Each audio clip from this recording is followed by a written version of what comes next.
आज रसपान कीजिए शिव महापुराण कथा के 8वें अध्याय का। श्री सूत जी कहते हैं, हे मुनीश्वरों, ब्रह्मा जी की ये बात सुनकर नारद जी ने विनय पूर्वक उन्हें प्रणाम किया और फिर से पूछा, भगवान भक्त वत्सल भगवान शंकर कैलाश पर्वत पर कब गए और महात्मा कुबेर के साथ उनकी मित्रता कब हुई? परिपूर्ण मंगल विग्रह महादेव जी ने वहाँ क्या किया, ये सब भी मुझे बताइए। इन सब बातों को जानने के लिए मेरे मन में बड़ा कौतूहल है। ब्रह्मा जी कहने लगे, नारद सुनो, चंद्रमौली भगवान शंकर के चरित्र का वर्णन करता हूँ। वे कैसे कैलाश पर्वत पर गए और कुबेर के साथ उनकी मित्रता किस प्रकार हुई, ये सब भी सुनाता हूँ। काम्पिल्य नगर में यज्ञदत्त नाम से प्रसिद्ध एक ब्राह्मण रहा करते थे, जो बड़े सदाचारी थे। उनके एक पुत्र हुआ जिसका नाम गुणनिधि था। वह बड़ा ही दुराचारी और जुआरी हो गया था। पिता ने अपने उस पुत्र को त्याग दिया। वह घर से निकल गया और कई दिनों तक भूखा भटकता रहा। एक दिन वह नैवेद्य चुराने की इच्छा से एक शिव मंदिर में गया। वहां उसने अपने वस्त्र को जलाकर उजाला कर दिया, ये मानो कि उसके द्वारा भगवान शिव के लिए दीपदान किया गया हो। फिर वह चोरी करता हुआ पकड़ा गया तो उसे प्राण दंड मिल गया। अपने कुकर्मों के कारण वह यमदूतों द्वारा बांधा गया। इतने में ही भगवान शंकर के पार्षद वहां आ पहुंचे और उन्होंने उसे उनके बंधन से छुड़वा लिया। शिव गणों के संगम से उसका हृदय शुद्ध हो गया था, अतः वह उन्हीं के साथ तत्काल शिवलोक में चला गया। वह सारे दिव्य भोगों का उपभोग तथा उमा महेश्वर का दर्शन करके कालांतर में वह कलिंगराज अरिंदम का पुत्र हुआ। वहाँ उसका नाम था दम। वह निरंतर भगवान शिव की सेवा में लगा रहता था। बालक होने पर भी वह दूसरे बालकों के साथ शिव जी का भजन किया करता। वह क्रमशः युवावस्था को प्राप्त हुआ और फिर पिता के परलोक गमन के पश्चात राज सिंहासन पर बैठा। राजा दम बड़ी प्रसन्नता के साथ सब ओर शिव धर्मों का प्रचार करने लगे। भूपाल दम का दमन करना दूसरों के लिए सर्वथा कठिन था।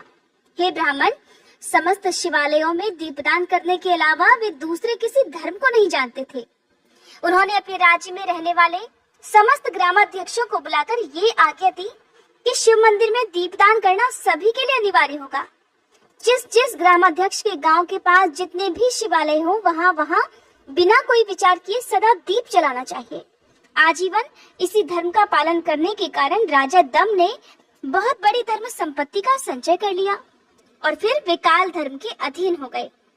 दीपदान की वासना से युक्त होने के कारण उन्होंने शिवालयों में बहुत से दीप तो जलवाए और उसके फलस्वरूप जन्मांतर में वे रत्नमय दीपों की प्रभा के आश्रय होकर अलकापुरी के स्वामी हो गए। इस प्रकार भगवान शिव के लिए किया हुआ थोड़ा सा भी पूजन या आराधन समय अनुसार महान फल देता है, ऐसा जानकर उत्तम सुख की इच्छा रखने वाले लोगों को शिव जी का भजन अवश्य करना चाहिए। वह दीक्षित का पुत्र, जो सदा सभी प्रकार के अधर्मों में ही रचा पचा रहता था, दैव योग से शिवालय में धन चुराने के लिए गया और उसने स्वार्थवश अपने कपड़े को दीपक की बत्ती बनाकर उसके प्रकाश से शिवलिंग के ऊपर का अंधेरा दूर कर दिया। इसी सत्कर्म के कारण वह कलिंग देश का राजा हुआ और धर्म में उसका अनुराग हो गया। फिर दीपक की वासना का उदय होने से शिवालयों में दीप जलवाकर उसने ये दिक्पाल का पद भी प्राप्त कर लिया। मुनीश्वर देखो तो सही, कहाँ उसका वह कर्म और कहाँ ये दिक्पाल की पदवी, जिसका यह मानव धर्मा प्राणी इस समय यहाँ उपभोग कर रहा है। तात, ये तो उसके ऊपर शिव जी के संतुष्ट होने की बात बताई गई। अब एकाग्रचित होकर ये सुनो कि किस प्रकार सदा के लिए उसकी भगवान शिव के साथ मित्रता हो गई। मैं इस प्रसंग का तुमसे वर्णन करता हूँ। नारद, पहले के पाद्मकल्प की बात है। मुझ ब्रह्मा के मानस पुत्र पुलत्स्य से विश्रवा का जन्म हुआ और विश्रवा के पुत्र वैश्रवण अर्थात कुबेर हुए। उन्होंने पूर्व काल में अत्यंत उग्र तपस्या के द्वारा त्रिनेत्रधारी महादेव की पूजा करके विश्वकर्मा की बनाई हुई इस अलकापुरी का उपभोग किया। जब वह कल्प व्यतीत हो गया और मेघ वाहन कल्प आरंभ हुआ, उस समय वह यज्ञदत्त का पुत्र, जो कि प्रकाश का दान करने वाला था अर्थात शिवालयों में दीपदान करने वाला था, कुबेर के रूप में अत्यंत दुस्सह तपस्या करने लगा।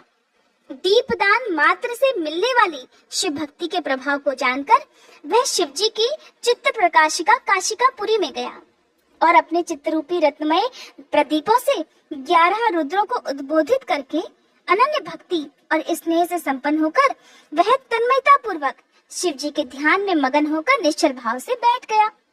जो शिव जी की एकता का महान पात्र है, तप रूपी अग्नि से बढ़ा हुआ है, काम क्रोध आदि महाविघ्न रूपी पतंगों के आघात से शून्य है, निर्मल दृष्टि के कारण स्वरूप से भी निर्मल है और सद्भाव रूपी पुष्पों से जिसकी पूजा की गई है, ऐसे शिवलिंग की प्रतिष्ठा करके वह तब तक तपस्या में लगा रहा जब तक उसके शरीर में केवल अस्थि और चर्म मात्र ही शेष नहीं रह गए। इस प्रकार उसने लगभग 10,000 वर्षों तक तपस्या की। फिर विशालाक्षी पार्वती देवी के साथ भगवान विश्वनाथ कुबेर जी के पास आए। उन्होंने बड़े प्रसन्न मन से अलकापति की ओर देखा। वे शिवलिंग में मन को एकाग्र करके ठूठे काठ की तरह बड़े स्थिर भाव से बैठे हुए थे। भगवान शिव ने उनसे कहा, हे अलकापते, मैं वर देने के लिए तत्पर हूँ, तुम अपना मनोरथ तो बताओ। ये वाणी सुनते ही तपस्या के धनी कुबेर ने जैसे ही आंखें खुलकर देखा, त्यों ही उमा वल्लभ भगवान श्रीकंठ सामने खड़े हुए दिखाई दिए। वे उदय काल के सहस्त्रों सूर्यों से भी अधिक तेजस्वी थे और उनके मस्तक पर चंद्रमा अपनी चांदनी बिखेर रहे थे। भगवान शंकर के तेज से उनकी आंखें चौंधिया गई, उनका तेज प्रतिहत हो गया और वे नेत्र बंद करके मनोरथ से भी परे विराजमान देव देवेश्वर शिव जी से बोले, नाथ, मेरे नेत्रों को वह दृष्टि शक्ति दीजिए जिससे आपके चरणार बिंदों का दर्शन हो सके। स्वामिन, आपका प्रत्यक्ष दर्शन हो, यही मेरे लिए सबसे बड़ा वर है। हे ईश, दूसरे किसी वर से मेरा क्या प्रयोजन है। चंद्रशेखर, आपको मेरा नमस्कार है। कुबेर की ये बात सुनकर देवाधिदेव उमापति ने अपनी हथेली से उनका स्पर्श करके उन्हें देखने की शक्ति प्रदान की। दृष्टि शक्ति मिल जाने पर यज्ञदत्त के उस पुत्र ने आंखें फाड़ फाड़ कर पहले उमा की ओर ही देखना प्रारंभ कर दिया।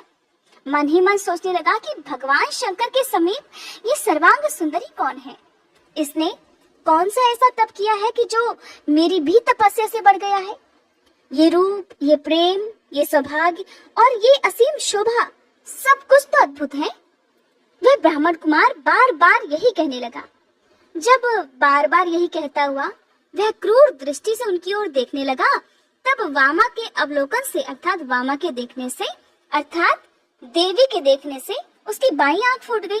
फिर देवी पार्वती ने महादेव जी से कहा, प्रभु, ये दुष्ट तपस्वी बार बार मेरी ओर देखकर क्या बकवास कर रहा है। आप मेरी तपस्या के तेज को प्रकट कीजिए। देवी की ये बात सुनकर भगवान शिव ने हंसते हुए उनसे कहा, उमे, ये तुम्हारा पुत्र है। ये तुम्हें क्रूर दृष्टि से नहीं देखता, बल्कि तुम्हारी तपह संपत्ति का वर्णन कर रहा है। जानना चाहता है कि आपने ऐसा कौन सा तप किया है जिसके बाद आप मेरे समीप बैठने का सौभाग्य प्राप्त किए हुए हैं। देवी से ऐसा कहकर भगवान शिव पुनः उस ब्राह्मण कुमार से बोले, वत्स, मैं तुम्हारी तपस्या से संतुष्ट होकर तुम्हें वर देता हूँ। तुम निधियों के स्वामी और गुह्यकों के राजा हो जाओ। सुवृत, यक्षों, किन्नरों और राजाओं के भी राजा होकर पुण्य जनों के पालक और सबके लिए धन के दाता बनो। मेरे साथ तुम्हारी सदा मित्रता बनी रहेगी और मैं नित्य तुम्हारे निकट निवास करूंगा। मित्र, तुम्हारी प्रीति बढ़ाने के लिए मैं अलका के पास ही रहूंगा। आओ, इन उमा देवी के चरणों में साष्टांग प्रणाम करो, क्योंकि ये तुम्हारी माता हैं। महाभक्त यज्ञदत्त कुमार, तुम अत्यंत प्रसन्न चित्त से इनके चरणों में गिर जाओ। ब्रह्मा जी कहते हैं, नारद, इस प्रकार वर देकर भगवान शिव ने पार्वती देवी से फिर कहा, देवेश्वरी, अब तो इस पर कृपा करो। हे तपस्विनी, ये तुम्हारा पुत्र है। भगवान शंकर के ऐसे वचन सुनकर जगदम्बा पार्वती ने प्रसन्नचित होकर यज्ञदत्त कुमार से कहा, वत्स, भगवान शिव में तुम्हारी सदा निर्मल भक्ति बनी रहे। तुम्हारी बाईं आंख तो फूट ही गई, इसलिए एक ही पिंगल नेत्र से युक्त रहो। महादेव जी ने जो वर दिए हैं वे सब उसी रूप में तुम्हें सुलभ हो। पुत्र, मेरे रूप के प्रति ईर्ष्या करने के कारण तुम कुबेर नाम से प्रसिद्ध हो गए। इस प्रकार कुबेर को वर देकर भगवान महेश्वर देवी पार्वती के साथ अपने विश्वेश्वर धाम में चले गए। इस तरह कुबेर ने भगवान शंकर की मैत्री प्राप्त की और अलकापुरी के पास जो कैलाश पर्वत है वह भगवान शंकर का निवास हो गया। श्री ब्रह्मा जी कहते हैं, हे नारद, हे मुने, कुबेर के तपोबल से भगवान शिव का जिस प्रकार पर्वत श्रेष्ठ कैलाश पर शुभागमन हुआ वह प्रसंग भी सुनो। कुबेर को वर देने वाले विश्वेश्वर शिव जब उन्हें निधिपति होने का वर देकर अपने उत्तम स्थान को चले गए, तब उन्होंने मन ही मन इस प्रकार विचार किया, ब्रह्मा जी के ललाट से जिनका प्रादुर्भाव हुआ है तथा जो प्रलय का कार्य संभालते हैं, वे रुद्र मेरे पूर्ण स्वरूप हैं। अतः उन्हीं के रूप में मैं गुह्यकों के निवास स्थान कैलाश पर्वत को जाऊंगा। उन्हीं के रूप में मैं कुबेर का मित्र बनकर उसी पर्वत पर विलास पूर्वक रहूंगा और बड़ा भारी तप करूंगा। शिव जी की इस इच्छा का चिंतन करके उन रुद्रदेव ने कैलाश जाने के लिए उत्सुक डमरू बजाया। डमरू की वह ध्वनि जो उत्साह बढ़ाने वाली थी, तीनों लोकों में व्याप्त हो गई। उसका विचित्र और गंभीर शब्द आह्वान की गति से युक्त था, अर्थात सुनने वालों को अपने पास आने के लिए प्रेरित कर रहा था। उस ध्वनि को सुनकर मैं तथा श्री विष्णु आदि सभी देवता, ऋषि, मूर्तिमान, आगम, निगम और सिद्ध वहां आ पहुंचे। देवता और असुर आदि सब लोग बड़े उत्साह में भरकर वहां आए। भगवान शिव के समस्त पार्षद तथा सर्वलोक वंदित महाभाग गणपाल जहां कहीं भी थे वहीं से पहुंच गए। इतना कहकर ब्रह्मा जी ने वहां आए गणपालों का नामोल्लेख पूर्वक विस्तृत परिचय दिया। फिर इस प्रकार कहना प्रारंभ किया। वे कहने लगे, वहां असंख्य महाबली गणपाल पधारे। वे सब के सब सहस्त्रों भुजाओं से युक्त थे और मस्तक पर जटा का मुकुट धारण किए हुए थे। सभी चंद्रचूड़, नीलकंठ और त्रिलोचन थे। हार, कुंडल, केयूर तथा मुकुट आदि से अलंकृत थे। वे मेरे श्री विष्णु के तथा इंद्र के समान तेजस्वी जान पड़ते थे। अणिमा आदि 8 सिद्धियों से घिरे थे तथा करोड़ों सूर्यों के समान उद्भासित हो रहे थे। उस समय भगवान शिव ने विश्वकर्मा को उस पर्वत पर निवास स्थान बनाने की आज्ञा दी। अनेकों भक्तों के साथ अपने और दूसरों के रहने के यथा योग्य आवास तैयार करने का आदेश उन्हें दिया। हे मुने, तब विश्वकर्मा ने भगवान शिव की आज्ञा अनुसार उस पर्वत पर जाकर शीघ्र ही नाना प्रकार के ग्रहों की रचना की। फिर श्री हरि की प्रार्थना से कुबेर पर अनुग्रह करके भगवान शिव सानंद कैलाश पर्वत पर गए। उत्तम मुहूर्त में अपने स्थान में प्रवेश करके भक्त वत्सल परमेश्वर शिव ने सबको प्रेम दान दे सनाथ किया। इसके बाद आनंद से भरे हुए श्री विष्णु आदि समस्त देवताओं, मुनियों और सिद्धों ने भगवान शिव का प्रसन्नता पूर्वक अभिषेक किया। हाथों में नाना प्रकार की भेंटें लेकर सभी ने क्रमशः उनका पूजन किया और बड़े उत्सव के साथ उनकी आरती उतारी। हे मुने, उस समय आकाश से फूलों की वर्षा हुई जो मंगल सूचक थी। सब ओर जय जयकार और नमस्कार के शब्द गूंजने लगे। महान उत्साह चारों तरफ फैला हुआ था जो सबके सुख को बढ़ा रहा था। उस समय सिंहासन पर बैठकर श्री विष्णु आदि सभी देवताओं द्वारा की हुई यथोचित सेवा को बारंबार ग्रहण करते हुए भगवान शिव बड़ी शोभा पा रहे थे। देवता आदि सब लोगों ने सार्थक और प्रिय वचनों द्वारा लोक कल्याणकारी भगवान शंकर का पृथक पृथक स्तवन किया। सर्वेश्वर प्रभु ने प्रसन्न चित्त से यह स्तवन सुनकर उन सभी को प्रसन्नता पूर्वक मनोवांछित वर और अभीष्ट वस्तुएं प्रदान की। हे मुने, तदंतर श्री विष्णु के साथ मैं तथा अन्य सब देवता और मुनि मनोवांछित वस्तु पाकर आनंदित होकर भगवान शिव की आज्ञा से अपने अपने धाम को चले गए। कुबेर भी शिव जी की आज्ञा से प्रसन्नता पूर्वक अपने स्थान को गए। फिर वे भगवान शंभु जो सर्वथा स्वतंत्र हैं, योग परायण और ध्यान तत्पर होकर पर्वत प्रवर कैलाश पर रहने लगे। कुछ काल बिना पत्नी के ही बिताकर परमेश्वर शिव ने दक्ष कन्या सती को पत्नी के रूप में प्राप्त किया। हे देवर्षि, फिर वे महेश्वर दक्ष कुमारी सती के साथ विहार करने लगे और लोकाचार परायण होकर सुख का अनुभव करने लगे। हे मुनीश्वर, इस प्रकार मैंने तुमसे यह रुद्र के अवतार का वर्णन किया है, साथ ही उनके कैलाश पर आगमन और कुबेर के साथ मित्रता का प्रसंग भी सुनाया है। कैलाश के अंतर्गत होने वाली उनकी ज्ञान वर्धिनी लीला का भी वर्णन किया, जो कि इस लोक और परलोक में सदा संपूर्ण मनोवांछित फलों को देने वाली है। जो एकाग्र चित्त होकर इस कथा को सुनता या पढ़ता है, वह इस लोक में भोग पाकर परलोक में मोक्ष लाभ करता है। अब शिव महापुराण कथा के सती खंड का भी वर्णन सुनिए, जिसमें नारद जी के प्रश्न और श्री ब्रह्मा जी के द्वारा उनका उत्तर, सदाशिव से त्रिदेवों की उत्पत्ति तथा ब्रह्मा जी से देवता आदि की सृष्टि के बाद एक नारी और एक पुरुष का प्राकट्य हुआ था। ये नारी और पुरुष कौन है, ये जानने के लिए अब सुनते हैं सती खंड। देवर्षि नारद बोले, हे महाभाग, हे महाप्रभु, हे विधाता, आपके मुखारविंद से मंगल कारिणी शंभु कथा सुनते सुनते मेरा जी नहीं भर रहा है। अतः भगवान शिव का सारा शुभ चरित्र मुझसे कहिए। संपूर्ण विश्व की सृष्टि करने वाले ब्रह्मदेव, मैं सती की कीर्ति से युक्त शिव जी के दिव्य चरित्र के बारे में भी सुनना चाहता हूँ। शोभाशालिनी सती किस प्रकार दक्ष पत्नी के गर्भ से उत्पन्न हुई? महादेव जी ने विवाह का विचार कैसे किया? पूर्व काल में दक्ष के प्रति रोष होने के कारण देवी सती ने अपने शरीर का त्याग कैसे किया? चेतना काश को प्राप्त होकर वे फिर से हिमालय की कन्या कैसे हुई? पार्वती जी ने किस प्रकार उग्र तपस्या की और कैसे उनका विवाह हुआ? कामदेव का नाश करने वाले भगवान शंकर के आदि शरीर में वे किस प्रकार स्थान प्राप्त कर सकी? हे महामते, इन सब बातों को आप विस्तार पूर्वक कहिए। आपके समान दूसरा कोई संशय का निवारण करने वाला न है और न ही होगा। तब ब्रह्मा जी इस प्रकार कहने लगे कि हे मुनि, देवी सती और भगवान शिव का शुभ यश परम पावन, दिव्य तथा गोपनीय से भी अत्यंत गोपनीय है।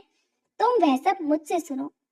पूर्व काल में भगवान शिव निर्गुण, निर्विकल्प, निराकार, शक्ति रहित, चिन्मय तथा सत और असत से विलक्षण स्वरूप में प्रतिष्ठित थे। फिर वे ही प्रभु सगुण और शक्तिमान होकर विशिष्ट रूप धारण करके स्थित हुए। उनके साथ भगवती उमा विराजमान थी। हे विप्रवर, वे भगवान शिव दिव्य आकृति से सुशोभित हो रहे थे। उनके मन में कोई विकार नहीं था। वे अपने परात्पर स्वरूप में प्रतिष्ठित थे। हे मुनि श्रेष्ठ, उनके बाएं अंग में भगवान विष्णु, दाएं अंग से मैं ब्रह्मा और मध्य अंग अर्थात हृदय से रुद्रदेव प्रकट हुए। मैं ब्रह्मा सृष्टि करता हुआ, भगवान विष्णु जगत का पालन करने लगे और स्वयं रुद्र ने संहार का कार्य संभाला। इस प्रकार भगवान सदाशिव स्वयं ही तीन रूप धारण करके स्थित हो गए। उन्हीं की आराधना करके मुझ लोक पितामह ब्रह्मा ने देवता, असुर और मनुष्य आदि संपूर्ण जीवों की सृष्टि की। दक्ष आदि प्रजापतियों और देव शिरोमणियों की सृष्टि करके मैं बहुत प्रसन्न हुआ तथा अपने को सबसे अधिक ऊंचा मानने लगा।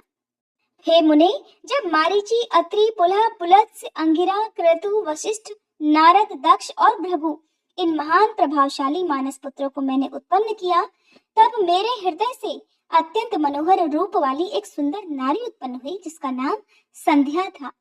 वह दिन में क्षीण हो जाती, परंतु सायंकाल में उसका रूप सौंदर्य खिल उठता था। वह मूर्तिमती सायं संध्या ही थी और निरंतर किसी मंत्र का जप करती रहती थी। सुंदर भौहों वाली वह नारी सौंदर्य की चरम सीमा को पहुंची हुई थी और मुनियों के भी मन को मोह लेती थी। इसी तरह मेरे मन से एक मनोहर पुरुष भी प्रकट हुआ जो अत्यंत अद्भुत था। उसके शरीर का मध्य भाग अर्थात कटी प्रदेश पतला था।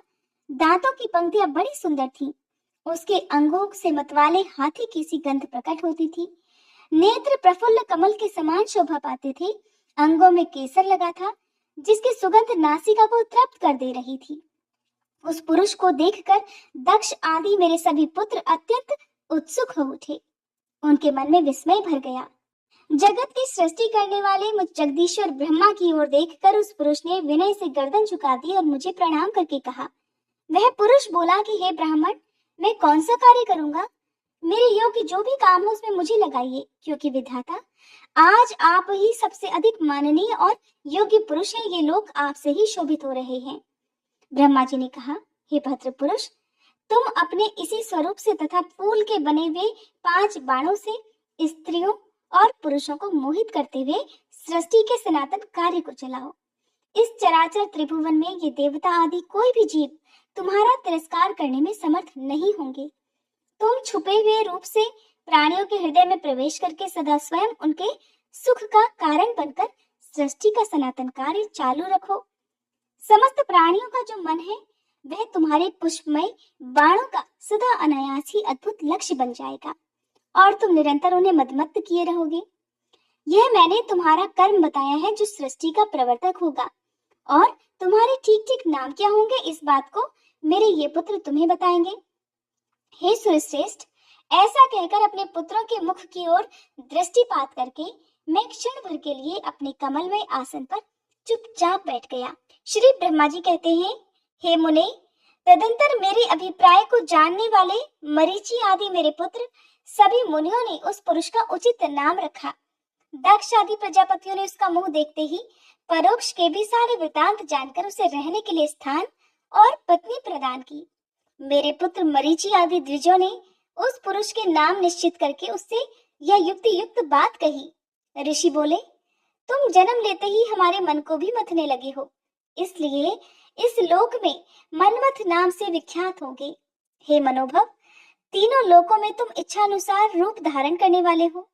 तुम्हारे समान सुंदर दूसरा कोई नहीं है, अतः काम रूप होने के कारण तुम काम नाम से भी विख्यात हो। लोगों को मनमत्त बना देने के कारण तुम्हारा एक नाम मदन भी होगा। तुम बड़े दर्प से उत्पन्न हुए हो, इसलिए दर्पक भी कहलाओगे, और सदर्प होने के कारण ही जगत में कंदर्प नाम से भी तुम्हारी ख्याति होगी। समस्त देवताओं का सम्मिलित बल पराक्रम भी तुम्हारे समान नहीं होगा, अतः सभी स्थानों पर तुम्हारा अधिकार होगा और तुम सर्वव्यापी होगे। जो आदि प्रजापति हैं, वे ही ये पुरुषों में श्रेष्ठ दक्ष तुम्हारी इच्छा के अनुरूप पत्नी स्वयं तुम्हें देंगे। वह तुम्हारी कामनी अर्थात तुमसे अनुराग रखने वाली होगी। श्री ब्रह्मा जी ने कहा कि हे मुने, तदंतर मैं वहां से अदृश्य हो गया। इसके बाद दक्ष मेरी बातों का स्मरण करके कंदर्प से कहने लगे, कामदेव, मेरे शरीर से उत्पन्न हुई मेरी यह कन्या सुंदर रूप और उत्तम गुणों से सुशोभित है, इसे तुम अपनी पत्नी बनाने के लिए ग्रहण करो। यह गुणों की दृष्टि से सर्वथा तुम्हारे योग्य है। हे महातेजस्वी मनोभव, ये सदा तुम्हारे साथ रहने वाली और तुम्हारी रुचि के अनुसार चलने वाली होगी। धर्मतः ये सदा तुम्हारे अधीन रहेगी। ऐसा कहकर दक्ष ने अपने शरीर के पसीने से प्रकट हुई उस कन्या का नाम रति रखकर उसे अपने आगे बैठाया और कंदर्प को संकल्प पूर्वक सौंप दिया। नारद, दक्ष की वह पुत्री रति बड़ी रमणी और मुनियों के मन को भी मोह लेने वाली थी। उसके साथ विवाह करके कामदेव को भी बड़ी प्रसन्नता हुई। अपनी रति नामक सुंदर स्त्री को देखकर उसके हाव भाव आदि से अनुरंजित होकर कामदेव मोहित हो गया। हे तात, उस समय बड़ा भारी उत्सव होने लगा जो सबके सुख को बढ़ाने वाला था। प्रजापति दक्ष इस बात को सोचकर बड़े प्रसन्न थे कि मेरी पुत्री इस विवाह से सुखी है। कामदेव को भी बड़ा सुख मिला, उसके सारे दुख दूर हो गए। दक्ष कन्या रति भी कामदेव को पाकर बड़ी प्रसन्न हुई। जैसे संध्या काल में मनोहारिणी विद्युन्माला के साथ मेघ शोभा पाता है, उसी प्रकार रति के साथ प्रिय वचन बोलने वाला कामदेव बड़ी शोभा पा रहा था। इस प्रकार रति के प्रति भारी मोह से युक्त रतिपति कामदेव ने उसे उसी तरह अपने हृदय के सिंहासन पर बिठाया जैसे योगी पुरुष योग विद्या को हृदय में धारण करते हैं। इसी प्रकार पूर्ण चंद्रमुखी रति भी उस श्रेष्ठ पति को पाकर उसी तरह सुशोभित हुई जैसे श्री हरि को पाकर पूर्ण चंद्रानना लक्ष्मी शोभा पाती हैं। सूत जी कहते हैं, ब्रह्मा जी का ये कथन सुनकर मुनि श्रेष्ठ नारद जी बड़े मन ही मन प्रसन्न हुए और भगवान शंकर का स्मरण करके हर्ष पूर्वक कहने लगे, महाभाग, विष्णु शिष्य महामते विधाता, आपने चंद्रमौली शिव की यह अद्भुत लीला कही है। अब मैं ये जानना चाहता हूँ कि विवाह के पश्चात जब कामदेव प्रसन्नता पूर्वक अपने स्थान को चला गया, दक्ष भी अपने घर को पधारे तथा आप और आपके मानस पुत्र भी अपने अपने धाम को चले गए, तब पितरों को उत्पन्न करने वाली ब्रह्म कुमारी संध्या कहाँ गई? उसने क्या किया और किस पुरुष के साथ उसका विवाह हुआ? संध्या का ये सब चरित्र विशेष रूप से बताइए। तब श्री ब्रह्मा जी कहने लगे, हे मुने, संध्या का वह सारा शुभ चरित्र सुनो जिसे सुनकर समस्त कामनियां सदा के लिए सती साध्वी हो सकती हैं। वह संध्या जो पहले मेरी मानस पुत्री थी, तपस्या करके शरीर को त्याग कर मुनि श्रेष्ठ मेधातिथि की बुद्धिमती पुत्री होकर अरुंधति के नाम से विख्यात हुई। उत्तम व्रत का पालन करके उस देवी ने ब्रह्मा विष्णु और महेश्वर के कहने से श्रेष्ठ व्रतधारी महात्मा वशिष्ठ को अपना पति चुना। वह सौम्य स्वरूप वाली देवी सबकी वंदनीय और पूजनीय श्रेष्ठ पतिव्रता के रूप में विख्यात हुई। तब नारद जी ने पूछा, हे भगवान, संध्या ने कैसे, किस लिए और कहां तप किया? किस प्रकार शरीर त्याग कर वह मेधातिथि की पुत्री बनी?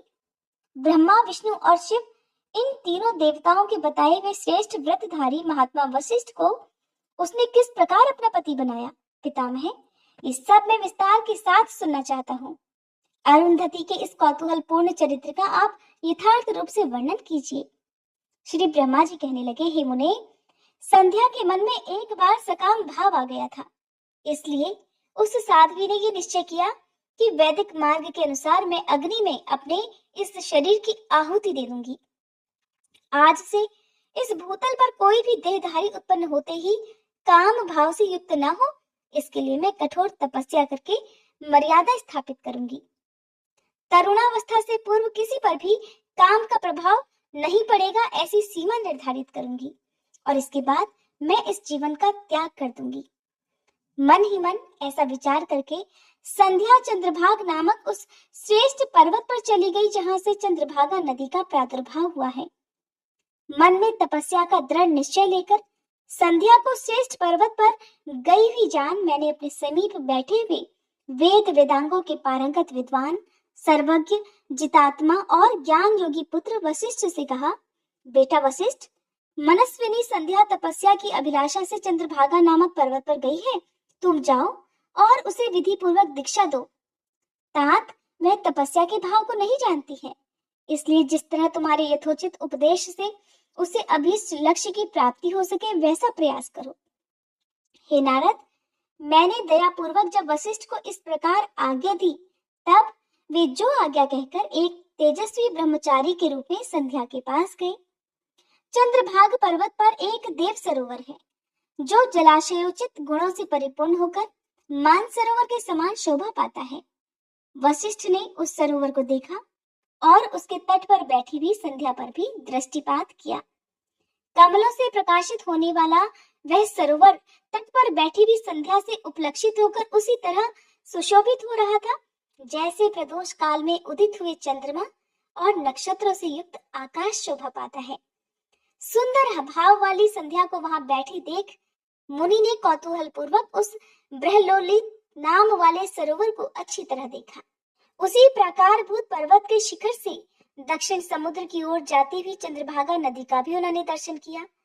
जैसे गंगा हिमालय से निकलकर समुद्र की ओर जाती है, उसी प्रकार चंद्रभागा के पश्चिम शिखर का भेदन करके वह नदी समुद्र की ओर जा रही थी। उस चंद्रभाग पर्वत पर बृहलोलित सरोवर के किनारे बैठी हुई संध्या को देखकर वशिष्ठ जी ने बड़े आदर पूर्वक पूछा, हे भद्रे, तुम इस निर्जन पर्वत पर किस लिए आई हो? किसकी पुत्री हो? तुमने यहाँ क्या करने का निश्चय किया है? मैं ये सब सुनना चाहता हूँ। यदि छुपाने योग्य बात न हो तो कृपा पूर्वक बताओ। महात्मा वशिष्ठ की ये बात सुनकर संध्या ने उन महात्मा की ओर देखा। वे अपने तेज से प्रज्वलित अग्नि के समान प्रकाशित हो रहे थे। उन्हें देखकर ऐसा जान पड़ता था मानो ब्रह्मचर्य देह धारण करके आ गया हो। वे मस्तक पर जटा धारण किए हुए बड़ी शोभा पा रहे थे।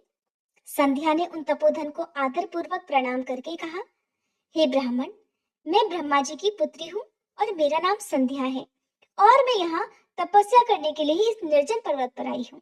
यदि मुझे उपदेश देना आपको उचित जान पड़े तो आप मुझे तपस्या की विधि बताइए। मैं यही करना चाहती हूँ, दूसरी कोई भी गोपनीय बात नहीं है। मैं तपस्या के भाव को, उसके करने के नियम को बिना जाने ही तपोवन में आ गई हूँ, इसलिए चिंता से सूखी जा रही हूँ और मेरा हृदय कांपता है। संध्या की बात सुनकर ब्रह्मवेत्ताओं में श्रेष्ठ वशिष्ठ जी ने, जो स्वयं सारे कार्यों के ज्ञाता थे, उससे दूसरी कोई बात ही नहीं पूछी। वह मन ही मन तपस्या का निश्चय कर चुकी थी और उसके लिए अत्यंत उद्यमशील थी। उस समय वशिष्ठ ने मन से भक्त वत्सल भगवान शंकर का स्मरण करके इस प्रकार कहा। वशिष्ठ जी बोले, हे शुभानने, जो सबसे महान और उत्कृष्ट तेज है, जो उत्तम और महान तप है तथा जो सबके परम आराध्य परमात्मा है, उन भगवान शंभु को तुम हृदय में धारण करो। जो अकेले ही धर्म, अर्थ, काम और मोक्ष के आदि कारण है, उन त्रिलोकी के आदि सृष्टा अद्वितीय पुरुषोत्तम शिव जी का भजन करो। आगे बताए जाने वाले मंत्र से देवेश्वर शंभु की आराधना करो, उससे तुम्हें सब कुछ मिल जाएगा, इसमें कोई संशय नहीं। ओम नमः शंकराय ओम, इस मंत्र का निरंतर जप करते हुए मौन तपस्या आरंभ करो और जो नियम मैं तुम्हें बताता हूँ उन्हें सुनो। तुम्हें मौन रहकर ही स्नान करना होगा। मौनालंबन पूर्वक महादेव जी की पूजा करनी होगी। प्रथम 2 बार छठे समय में तुम केवल जल का पूर्ण आहार कर सकती हो। जब तीसरी बार छठा समय आए तब केवल उपवास किया करो। इस तरह तपस्या की समाप्ति तक छठे काल में जलाहार और उपवास की क्रिया होती रहेगी। हे देवी, इस प्रकार की जाने वाली मौन तपस्या ब्रह्मचर्य का फल देने वाली तथा संपूर्ण अभीष्ट मनोरथों को पूर्ण करने वाली होती है। ये सत्य है, सत्य है और इसमें कोई संशय नहीं। अपने चित्त में ऐसा शुभ उद्देश्य लेकर इच्छानुसार शंकर जी का चिंतन करो। वे प्रसन्न होने पर तुम्हें अवश्य ही अभीष्ट फल प्रदान करेंगे। इस तरह संध्या को तपस्या करने की विधि का उपदेश देकर मुनिवर वशिष्ठ यथोचित रूप से उससे विदा लेकर वहीं अंतर्ध्यान हो गए।